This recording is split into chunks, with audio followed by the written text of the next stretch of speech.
When the result came, it can't have been what the Hungarian government wanted. After all, Prime Minister Viktor Orban described the refugee crisis as an existential threat to Christian European values. If so, then a turnout of less than 50%, rendering the result invalid, could hardly constitute overwhelming popular agreement. Still, it was painted as a victory, since a majority of those who did vote agreed that Hungary should not have to take in refugees, as the quota system demanded. Consequently, Mr. Orban said he would still try to change the constitution to allow Hungary to bypass the quota system. I feel that people today have expressed their will, and we need to demonstrate this, and therefore change the constitution to reflect this will.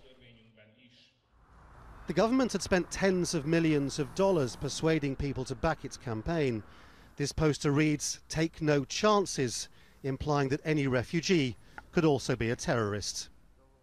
And many people fear that that sort of language has legitimised violence against the refugees. At the border with Serbia, doctors have had to treat people who've been beaten or bitten by dogs before being ejected. It is repeatedly claimed this is a deliberate tactic of the Hungarian police, even against children. They don't know where to go.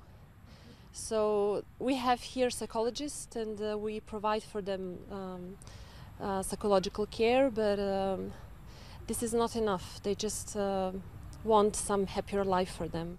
As well as that, families have been separated. Mustafa, an Afghan, went across with several family members. They were allowed into a camp, but he was ejected. He has no idea where they are now and no way back into the European Union. He's alone and stranded. The last time I spoke to my family was 8 days ago. I have no idea where they are now. My mother is sick and she's worried about me. I can't do anything but wait. There'd also been plenty of mocking of the idea of the vote.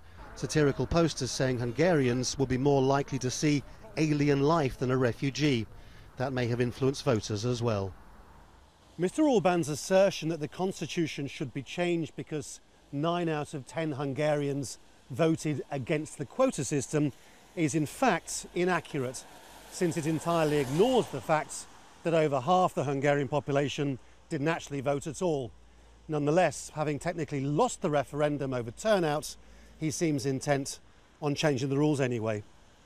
Lawrence Lee, Al Jazeera in Budapest.